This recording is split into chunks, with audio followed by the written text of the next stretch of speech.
Welcome to Grow Your Power, presenting the skills and experiences of homesteading for anyone, anywhere, who wants to save money, gain independence, and get down and dirty. I am your host, Ann Greenfield, and I'm sitting here today looking at this huge grove of huge eucalyptus trees and a very white, rainy sky. The last show I talked about the homesteading skill of gathering or finding your food in the wilds of nature. And today I want to talk about the other homesteading skill, another homesteading skill that is, of growing your own food. I grew small gardens for many years, taking time in my life to drive my children around and to earn money. Slowly I was learning to be a homesteader. Slowly getting friendly with the chainsaw, gelling some fruits for jam, nibbling at wild foods, and growing enough paste tomatoes in order to make tomato sauces for the winter.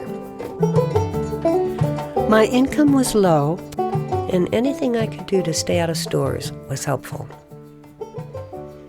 Ultimately, I had a mission. I felt this mission to grow all my own food. These missions have come to me through my life from some mysterious silken depth within me, and I am very grateful for them, and they stir me to action. So, growing food, raising livestock, I was ready. I wanted a self-sufficient homestead.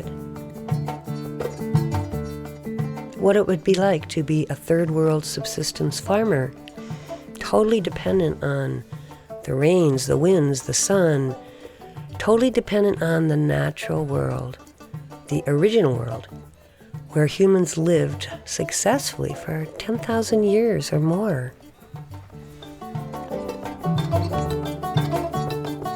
So I began growing all my own food. First by bolstering my garden, planting more variety of vegetables, developing my own compost, learning how to grow a staple crop, a staff of life. That was a big one. And then bringing in livestock so that I could have meat products, eggs, yogurt, milk, cheese, hides, just as well as regular meat on my plate. After a few years of healthy physical work, I was growing or raising enough food that my weekly grocery bill was only $7 on the average.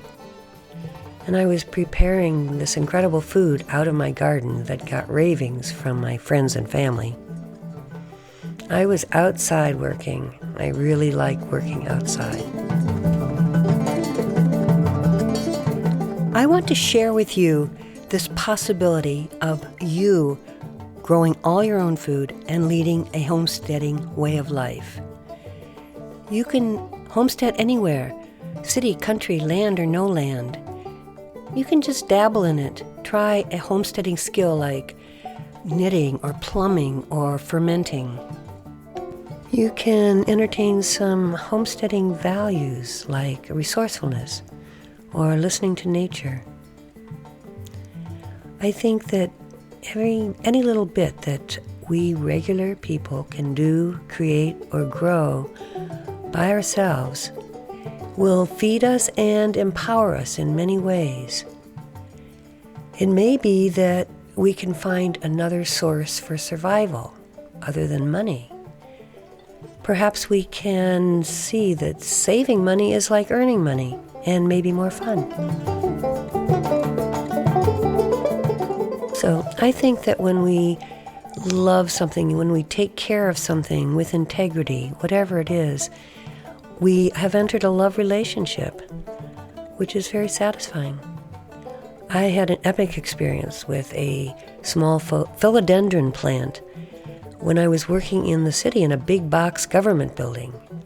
I grew a little philodendron at the corner of my desk, and I watched it daily and watered it, and as I worked, I would watch weekly Miraculously, these green leaves unfurl and become this long, viney plant. This little plant was a scent of life for me in an otherwise lifeless environment. But to get down to it, how could you grow all your own food? At home, at a neighbor's, in a community garden? What would be the ways, the rhythms, the annual rhythms of this, and the effects of this?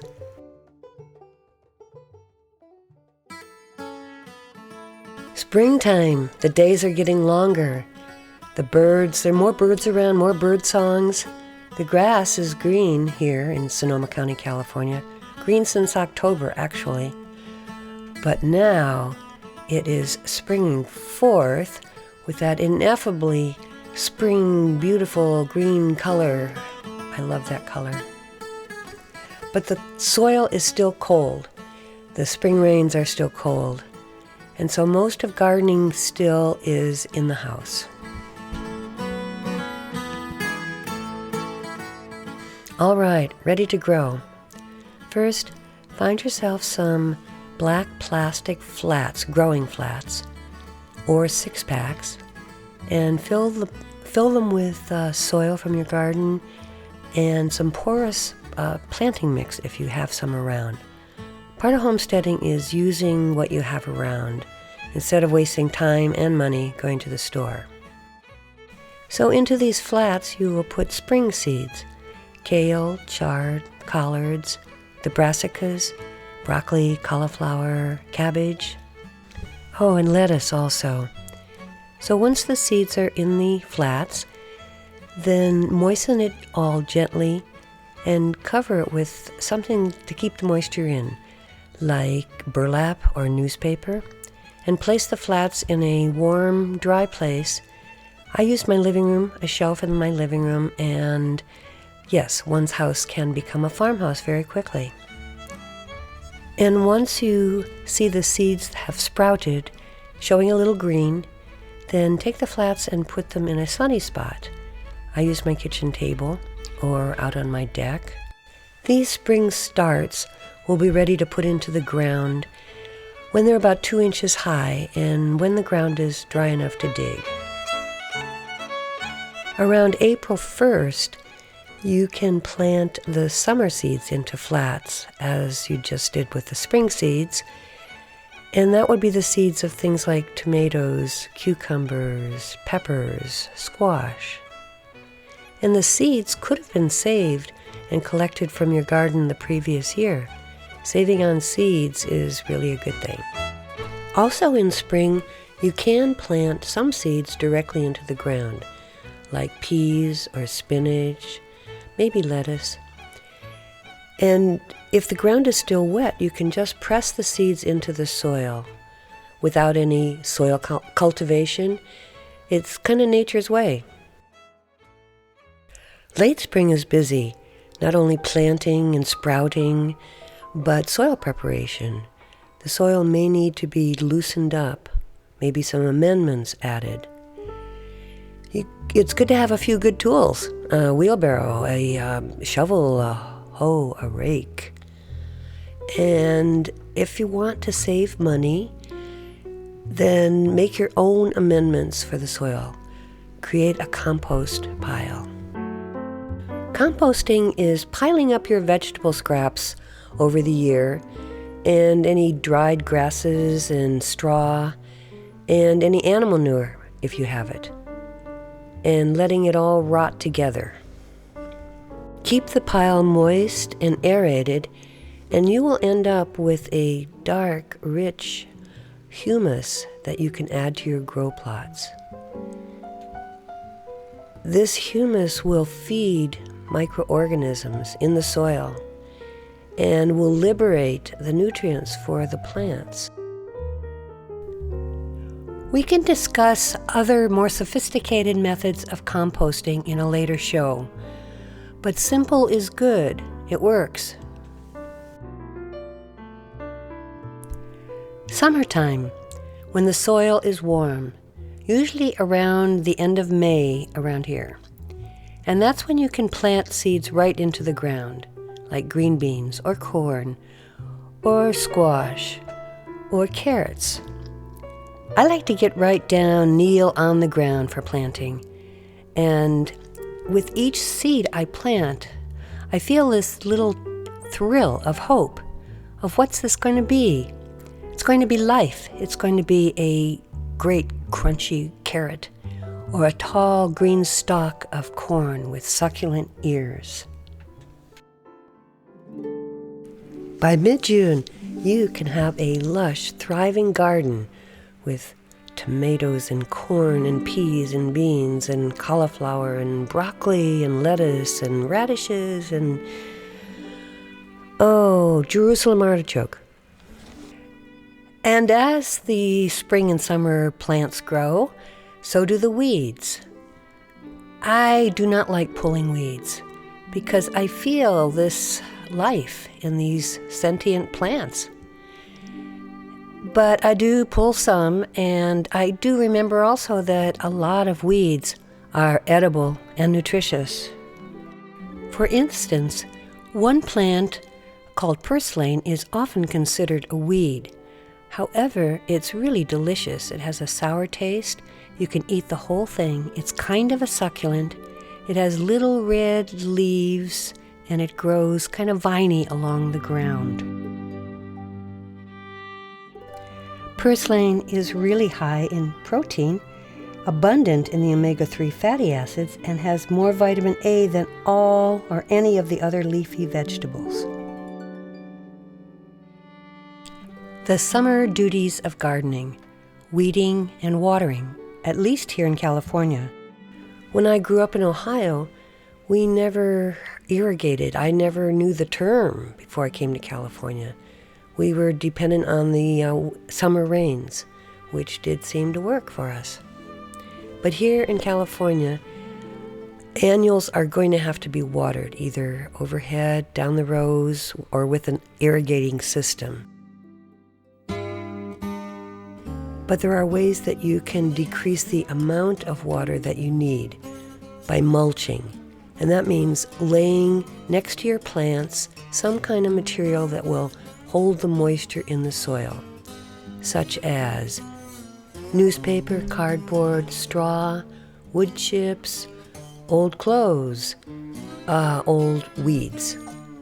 And actually, when I lived on a sheep ranch, I had access to the tag ends of sheep. That's the wool that is shorn from the butt end of the sheep, and it contains manure also. And I found that this wool worked as wonderful mulch. It even lasted a couple seasons.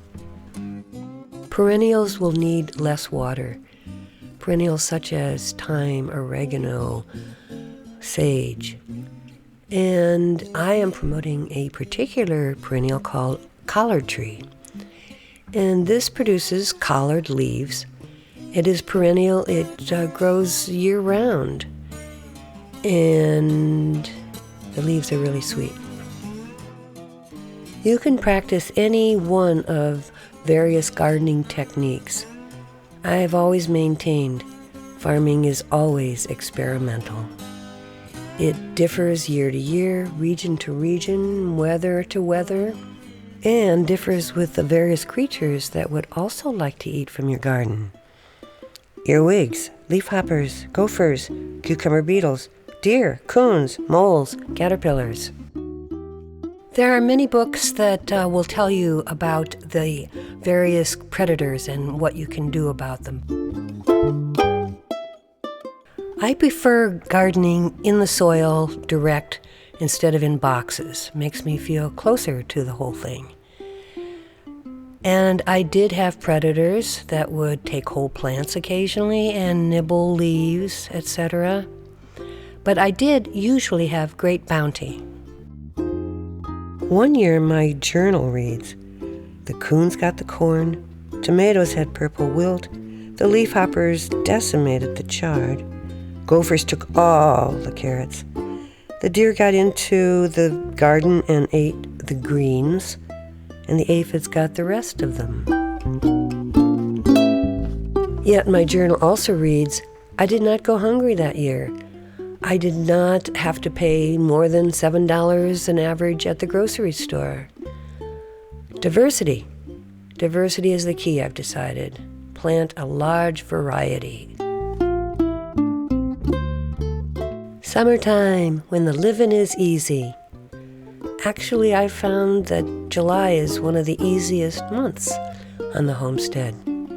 Everything is growing, getting bigger and bigger, but the harvest is not ready. So it's time to have fun. Find a lake or a river, go camping, go for long walks, talk to a plant.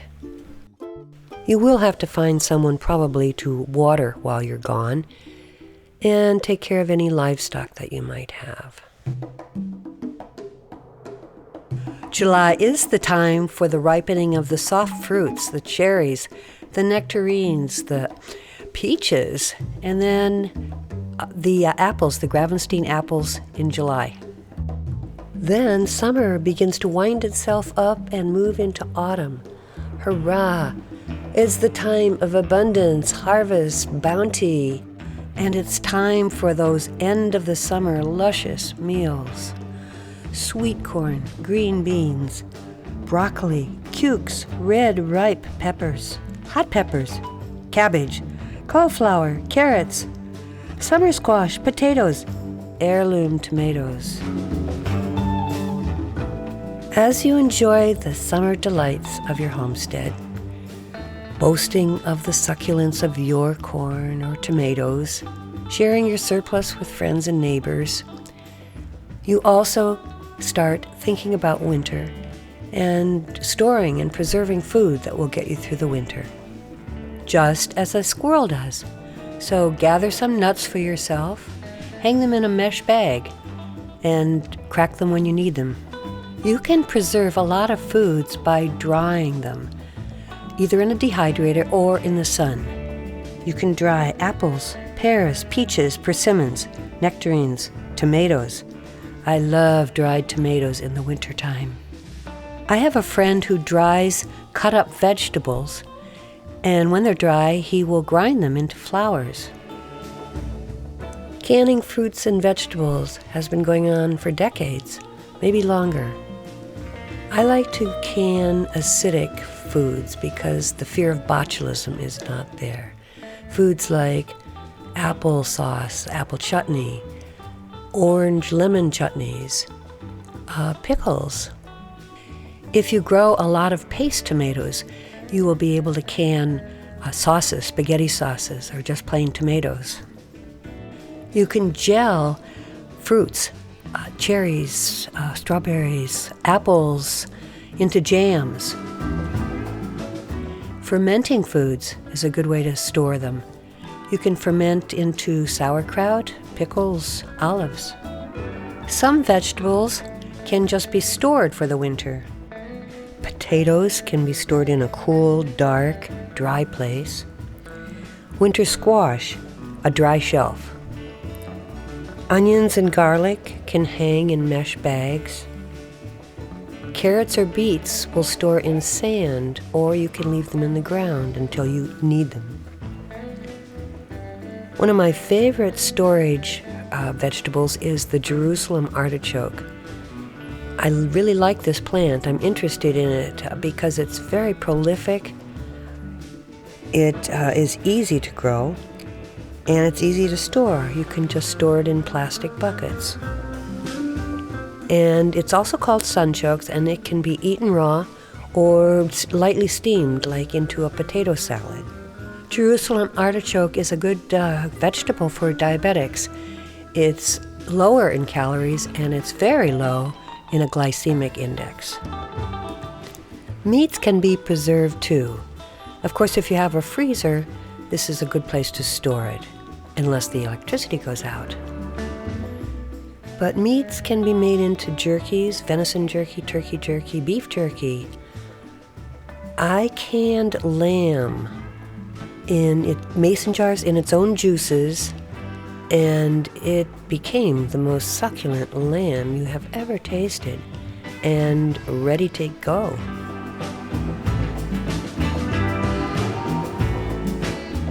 Autumn is busy, busy. There's looking to the house to see what it needs to get ready for winter. There's firewood maybe to get together. In the garden, one would want to take big stalks and roots and weeds out of the garden and into the compost pile. If you have some mature compost, you can put that over the ground and the winter rains will leach it into the soil. And then I like to cover the soil with a light mulch. I don't like looking at bare soil. And it can erode more easily too if it's bare. So just a light coat of straw probably would work well. You can also plant what's called a green manure. These are certain leguminous plants that will be turned under in the spring and therefore be putting nutrients, nitrogen primarily, back into the soil. These legumes could be like clover or field peas, or the beautiful purple-flowered vetch plant. You can also put favas in October, November, and they are a green manure, but you might want to let them go to seed and eat the peas in the springtime. In November, you can also plant garlic and have it ready mid-summer probably. One year, I planted about 1/8 of an acre of crimson clover. And when it went to flower, it was just this blanket of beautiful red clover flowers. And the kids in the nearby preschool were able to come over and gather it and make tea out of it.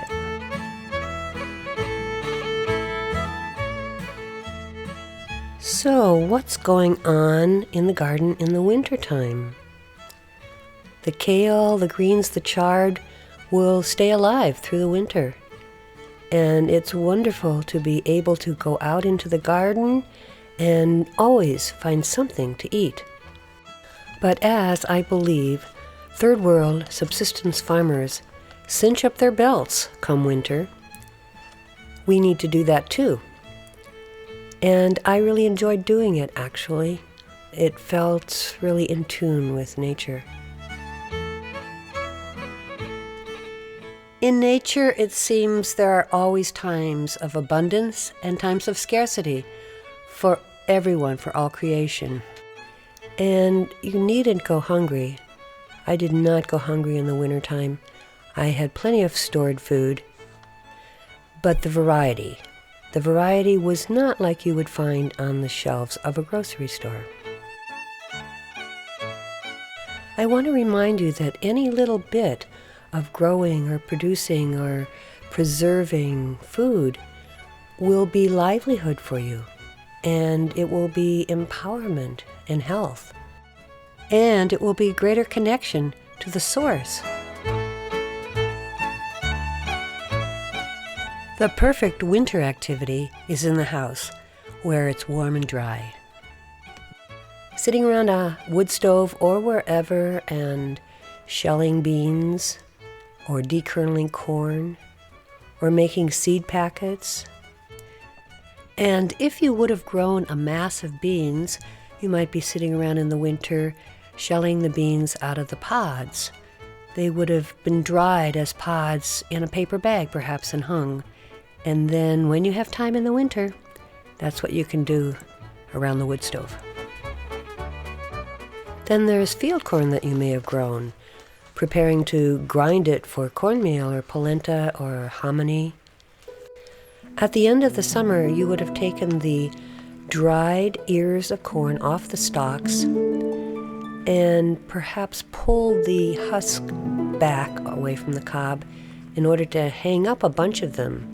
The corn needs to be stored in a dry, aerated place. When the corn is dry, when the kernels are dry, then you want to dekernel it and store it probably in a smaller space. So to dekernel the corn, you can use your thumbs, your hands. You can also use the back of a spoon and get all the kernels off. This last year we grew a field corn, a flint corn called Glass Gem. It is the most beautiful corn I've ever seen. And when it came to dekerneling, it was an experience in beauty every minute that we worked. and it was easy to conscript people to help because it was such a delight. Each cob had kernels that were blue, light blue, dark blue, green, orange, red, pink, purple. And it is a strain that will not be GMO pollinated. If you saved other seed from your garden, you probably put the whole plant into brown paper bags and let them hang somewhere in a dry place. So winter would be the time then to take these bags and pull off all the seeds from the stalks and then get the seeds into some smaller containers, little jars or bags. Otherwise, winter is the time for doing quiet things, reading, meditating, singing, playing the piano, writing letters. For the particulars of growing any of the vegetables that I've mentioned, I refer you to seed packets, books, and online research. I'm also putting a bibliography on my Facebook page, Grow Your Power. After a short musical break, I'm going to talk about bringing livestock onto our homesteads. And I will be interviewing also a man named Paul Berg, who will be talking about his chicken tractor.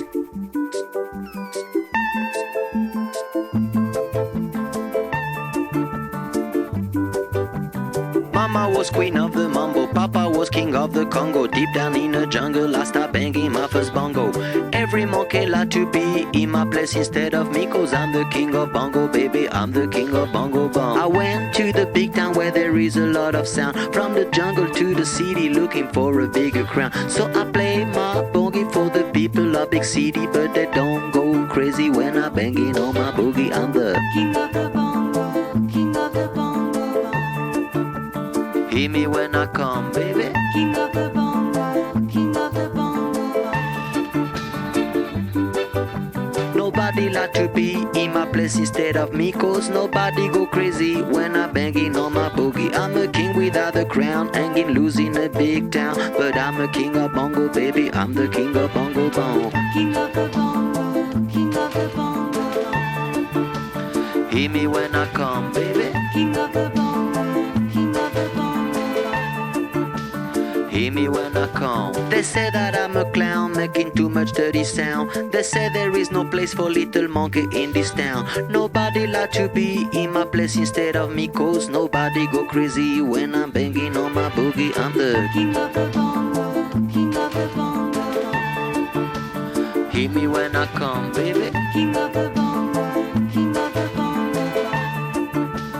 Hear me when I come. Banging on my bongo, all that swing belongs to me. I'm so happy there's nobody in my place instead of me. I'm a king without a crown, hanging loose in a big town. I'm the king of bongo, baby, I'm the king of bongo bong. King of the bongo, king of the bongo. Hear me when I come, baby. King of the bongo, king of the bongo. Hear me when I come. Mama was queen of the mambo, Papa was king of the Congo. Deep down in the jungle, I started banging my first bongo. Every monkey like to be in my place instead of me, 'cause I'm the king of bongo, baby, I'm the king of bongo bong. Hear me when I come.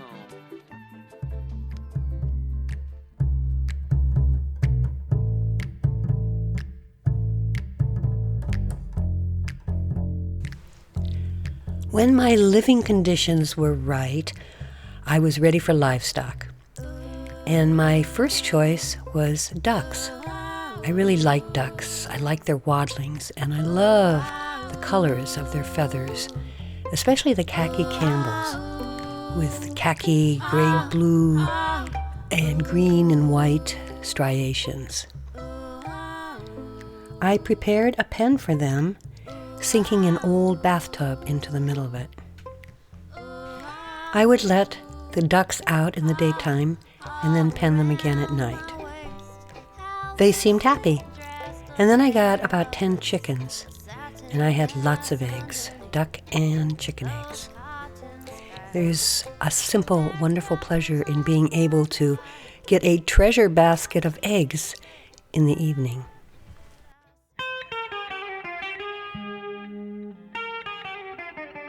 If you have a refrigerator, of course, you can store the eggs there. But if you do not have a refrigerator, as I did not for many years, you can build a cold box for the north side of your building, outside. A cold box, by my definition, is a cupboard with vents at the top and the bottom, and in a cool place, as I said. And the eggs can be stored in that for a long time, as can many other items. I have read that the best storage for eggs is moist and cool. And I imagined that one of the ways one could do that was to hang a basket outside covered with burlap, which one would keep moistened, and hanging the basket at the north side of your house. A refrigerator is a drying environment, and so it's actually not the best storage for eggs. And let's not minimize the benefits that the chicken manure, nutrient-rich, can give to your garden when it has been composted or allowed to sit for a while. And if you can pasture or free range your chickens or ducks, they will be getting a lot of insects for protein. If they have enough greens, they will be creating eggs that are 50% more rich in omega-3s. And you don't have to feed a commercial grain to your chickens.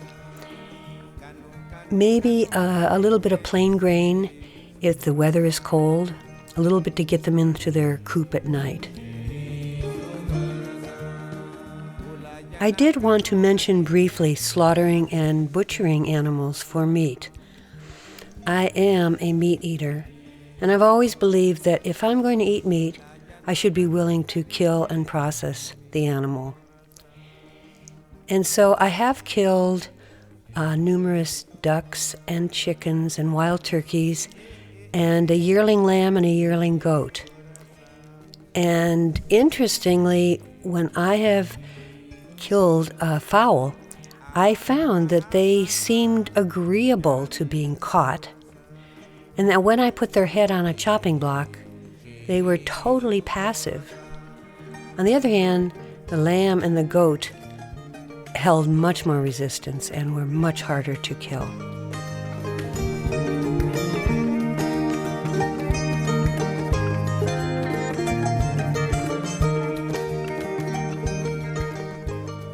I'd like to recommend here a book, The Encyclopedia of Country Living by Carla Emery. An amazing book. It was my homesteading Bible, and it has a large section on feeding chickens and poultry, diseases, and problems, things that are poisonous to them. I believe everywhere in Sonoma County are hungry raccoons, clever raccoons. And they love chicken eggs, duck eggs, they love ducks, they love chickens. And like all the other critters that love chickens and ducks, like coyotes and bobcats and possums and rats and hawks. I don't like penning animals at all, but my compromise was to pen them at night and let them into the garden in the daytime. For all the good that poultry does for a garden, they also uproot vegetables and nibble at many leaves, and they will eat corn seed. So be it. But I was losing a lot of chickens to hawks, and one day I was standing at my kitchen window looking out upon my deck, and a coyote came up to my deck in broad daylight, noon, and grabbed a duck and was off. And then my first original duck, named Gemma Ma, beautiful khaki Campbell, was taken when she was sitting on her first nest of eggs. I was very sad. I decided not to raise ducks anymore. And for chickens, I decided to create a chicken tractor. My chicken tractor was unfortunately not very successful. And so, after a short musical break, I am going to come back with Paul Berg, a local homesteader who created a successful chicken tractor.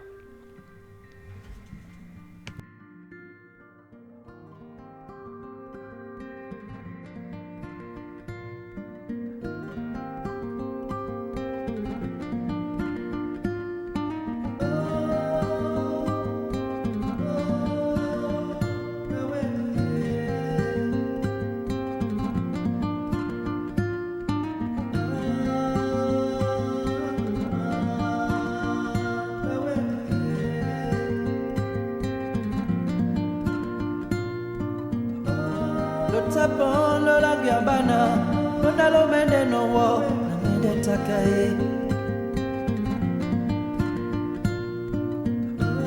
Lo tapon lo bisembana, kona lo mende no wala, na mende da sese.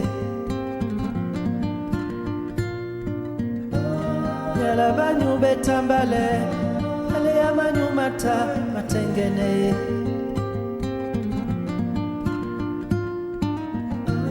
Yala banyu betambale, ale ya manyu mata madoloye.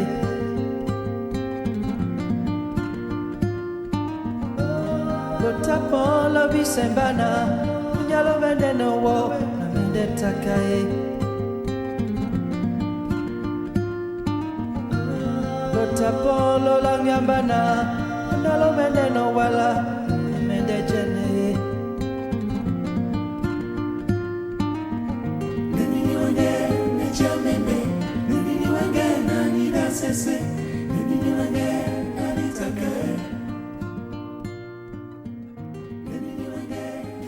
I'd like to welcome Paul Berg, a local in-town homesteader. I have seen his chicken pasturing and his chicken tractor, which seems to work better than mine did. So I've invited him here to talk to us about the chickens and his homestead. Paul, how long have you been in Sonoma County, and can you tell us a little bit about where you live? Yeah, we had, my wife and I, we met in art school in San Francisco, late 70s, and then we had, done we'd lived almost the opposite of rural Sonoma County. We lived in like a down and dirty artist loft south of Market in San Francisco. We had independently visited Sonoma County when Christo did his running fence that went out through Petaluma and out Valley Ford and out. So we had always thought, Sebastopol, West County, somewhere would be a good place to settle down. So we found this place in '89, a dilapidated kind of ranch-style property with a house and a cottage and 2 falling down barns. Everything was very, very run down on 3.5 acres.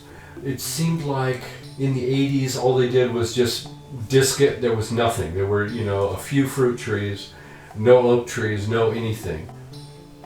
So we right away stopped disking it and let a lot of the natural, trees come back. I planted some, fruit trees that I liked, especially persimmons, Asian pears, of course apples for Sebastopol, and just encourage some of the oaks that were coming back naturally, just kind of protect them from the deer and from the lawnmower, and just so now we have that many 26 years later we have some magnificent large oaks. We've got a lot of fruit trees.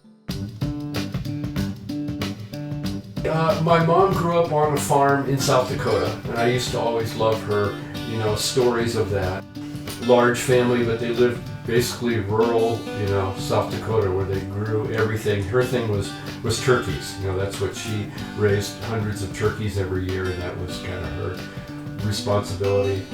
Even when we moved to like suburban Southern California, we had chickens. She just always liked to have chickens. Once I started getting interested in animals, it was kind of mostly inspired by Joel Salatin, who's been, Polyface Farm. He's out in the Shenandoah Valley in Virginia, and he's sort of become the guru for a lot of people that are interested in, pasture raising all kinds of animals. His theory, the easiest way for a a starting farm or a homesteader, he said by far the easiest thing to do is chickens, because they, you can turn them around in, 3 to 4 months. You can have meat, and 5 months, or if you decide with egg-laying birds, in 5 months you can be getting eggs. So the chicken tractor that you have, maybe you could describe that and how it relates to Joel Saladin. Yeah, you keep them in a fairly small area, and with chickens the problem is everyone likes to eat chickens. Every fox, every raccoon, every hawk, everything will want to eat chicken. So the chicken tractors, the idea is to really keep them protected and keep them in a fairly confined area that you move every day or every 2 days, so that every day they get moved onto new grass. They're not sleeping in their own droppings, and so you pull the chicken tractor to a different location every day. They have fresh grass. That old grass is getting fertilized.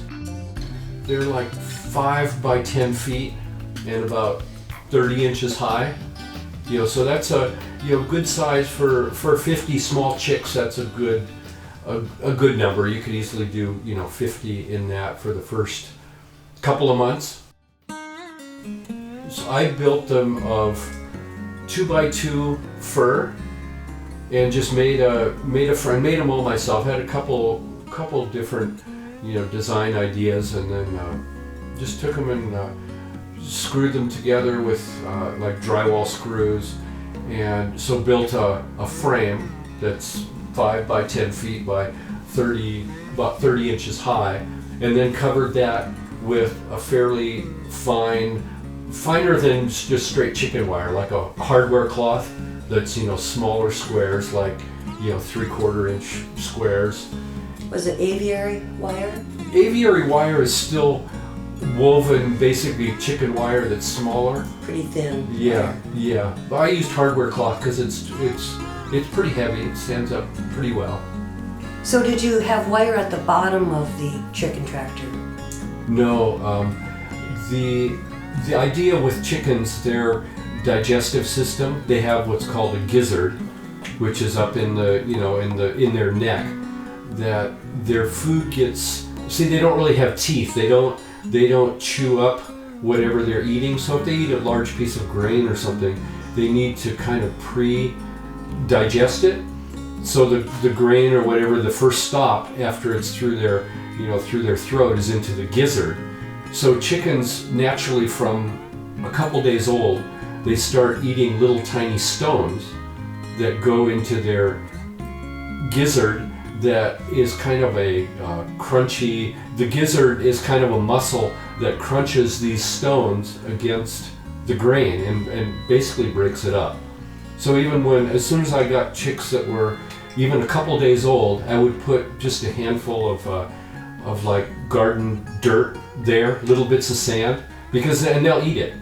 Not because they're hungry, but they naturally know that they need those stones to grind up in their gizzard. So the same idea of not having screen on the bottom of the tractor is the idea of doing them outdoors is you want them to be eating bugs and eating grass and eating everything down there. That does make an issue that it makes it easier for predators if there's no screen at the bottom. So I found if I'm pulling them and moving them on uneven ground, then you have to either use little boards around the outside edge to make sure raccoons especially at night won't dig around underneath to get into the chicken feed. You get a different breed if you want them for eggs, and if you want them for meat, there's different breeds that are better for both of those purposes. And I've done it both ways. If the chickens are going to be the egg layers, they're the ones that they get a little pampered a little bit more. I spend a little bit more time with them when they're little, just so they get more used to being around people. And so once they're moved outside at about 3 weeks, you keep them in the chicken tractor for a week or so, and then you start letting them go outside.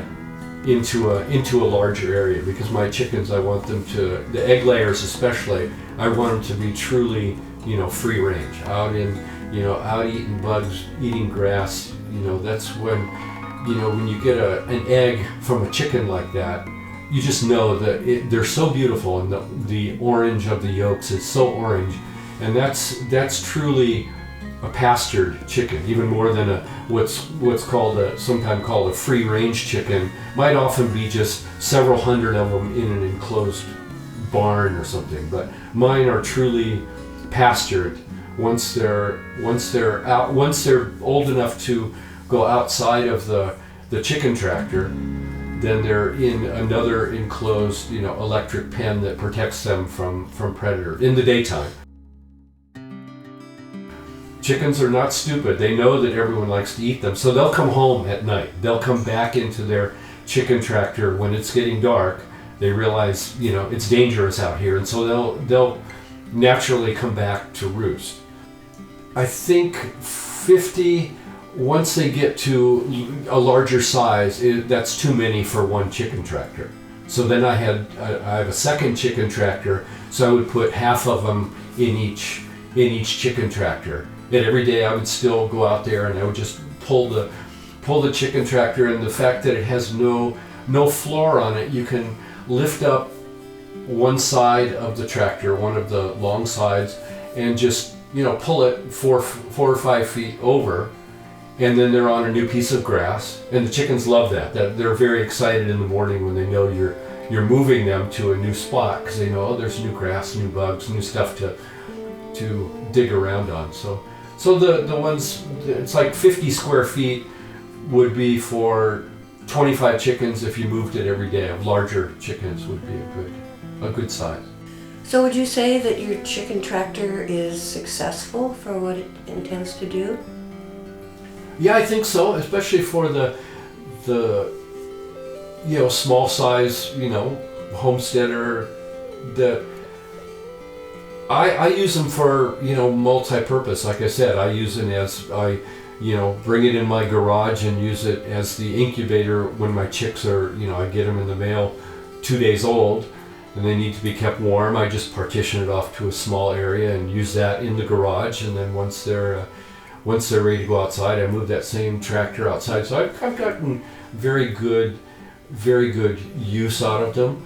One adaptation I came up with later, since the tractor is only about 30 inches high, which is all that they need, and has access from the top, I actually made a little apartment on the top of one half of it, which is where they roost at night. And they naturally want to do that. They don't want to be on the ground because, again, they know that there are predators around.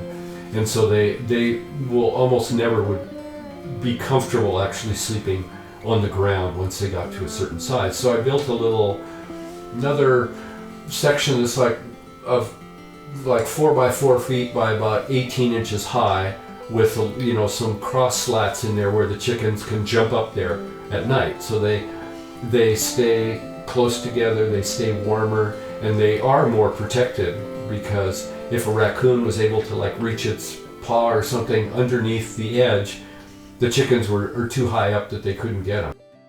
But yeah, I think making it something you can comfortably move yourself is really important. Yeah, definitely. Thank you, Paul. I really liked hearing that about the gizzard and the stones. I didn't know that. So I'm defining homesteading as growing or creating from the home things that you might otherwise purchase from a store. So I wonder if there's any other things that you grow or raise or create that substitute for the items that you might get in a store.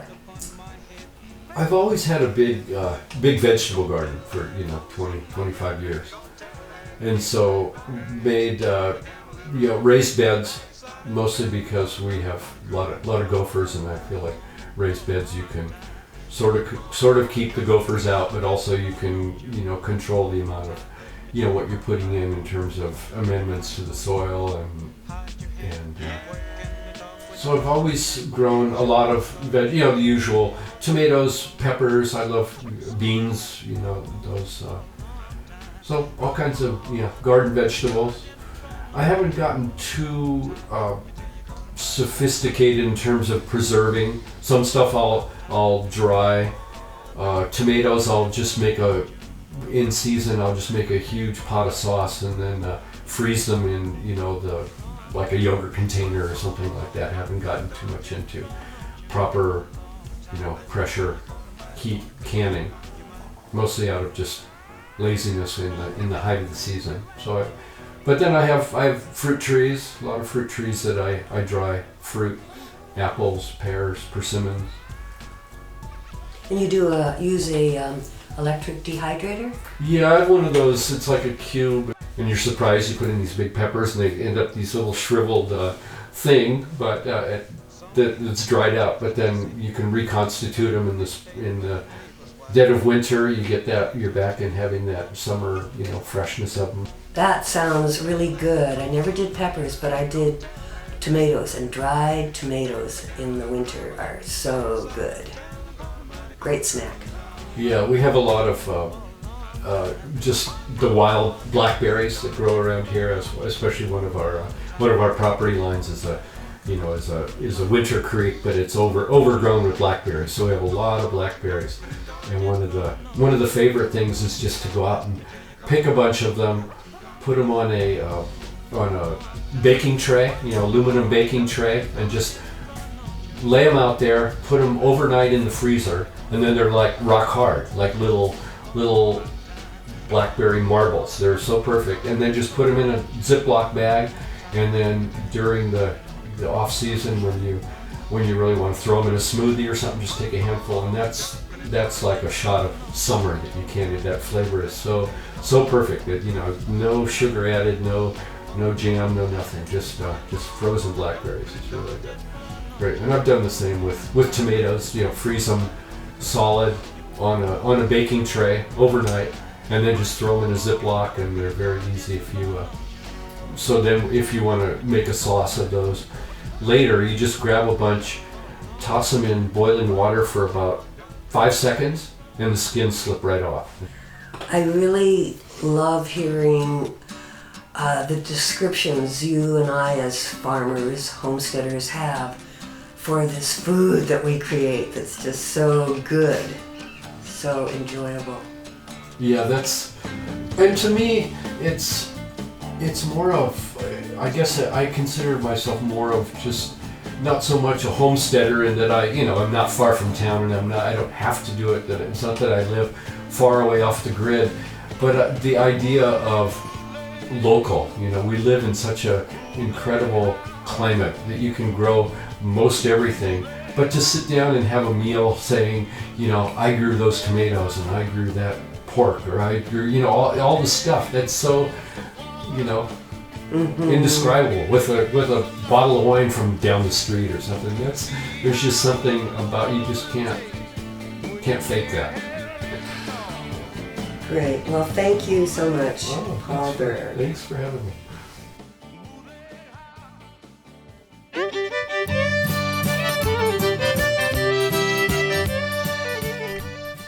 So I am going to say goodbye until another day. And my next show will still be about growing food. This time I'll talk about the staff of life, growing grains, or potatoes or corn or beans. And also I will be talking about bringing goats into the homestead. Please go to my Grow Your Power Facebook page.